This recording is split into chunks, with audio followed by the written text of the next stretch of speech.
میں ایک سادی سی بات کرتا ہوں، اتنے لوگ جتنے لوگ یہاں بیٹھے ہیں اگر کسی دنیا دار کے ڈیرے پہ چلے جائیں اور اس سے کوئی چیز طلب کریں اور وہ دینے کی استطاعت رکھتا ہو تو وہ کیا خالی لٹائے گا؟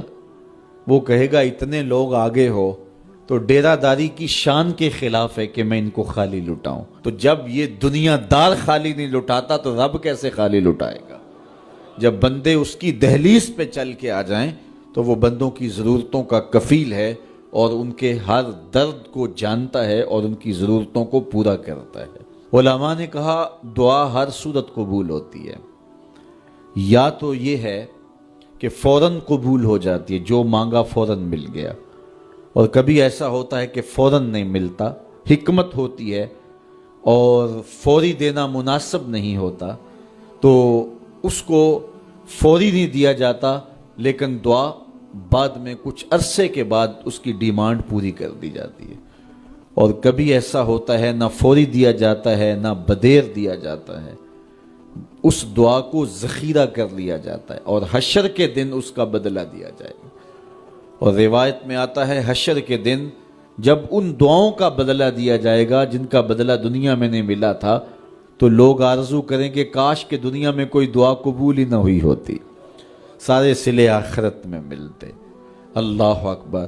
کبھی ایسا ہوتا ہے جو مانگا جاتا ہے وہ نہیں دیا جاتا، اس کے بدلے میں کچھ اور چیز دے دی جاتی ہے جو اس کی ضرورت ہوتی ہے اور جو اس کے لیے مناسب ہوتی ہے۔ وہ کچھ اور مانگ رہا ہوتا ہے لیکن اللہ اپنی حکمت کے تحت اسے کچھ اور عطا کر دیتا ہے۔ بہر صورت دعا قبول ہوتی ہے اور بندوں کے اٹھے ہوئے ہاتھ اللہ پسند کرتا ہے۔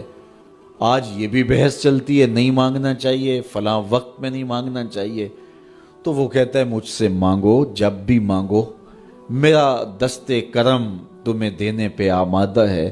اور اگر کوئی نہیں مانگتا تو فرمایا کل ما یابو بکم ربی لولا دعاؤکم، اے محبوب فرما دو اگر یہ نہیں مانگیں گے تو اللہ بھی پرواہ نہیں کرے گا۔ مانگنا تمہاری ضرورت ہے، اگر تم مانگتے رہو گے تمہاری جھولیاں بھرتا رہے گا، اور اگر تمہیں اسے نہیں پکارو گے تو وہ بھی تمہاری پرواہ نہیں کرے گا۔ تو اس کے حضور دعائیں مانگو، اپنی آرزویں پیش کرو، اپنی تمنائیں اس کے حضور پیش کرو۔ اچھا دنیا داروں سے مانگیں تو اپنے لیے مانگتے ہیں، لیکن اللہ سے مانگو تو اپنے لیے بھی مانگو، اوروں کے لیے بھی مانگو۔ وہ کریم ہے، وہ دیتا ہے اور خوش ہو کے دیتا ہے، تو اس سے مانگو، اس سے جھولی پھیلاؤ۔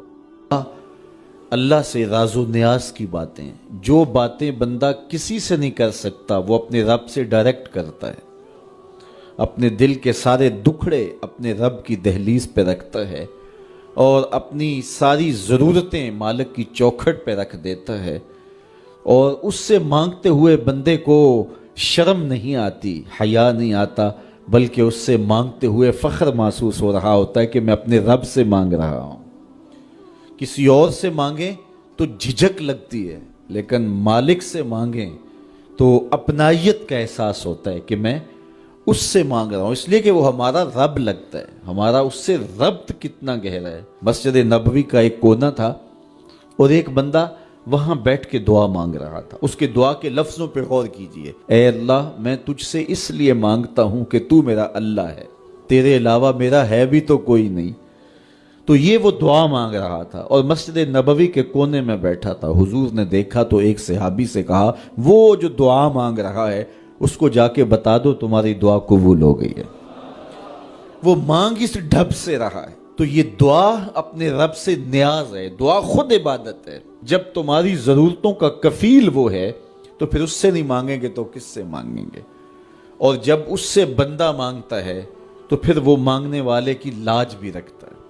ان ربکم حیی کریم یستحیی من عبدہ اذا رفع یدیہ ان یردہما صفرا۔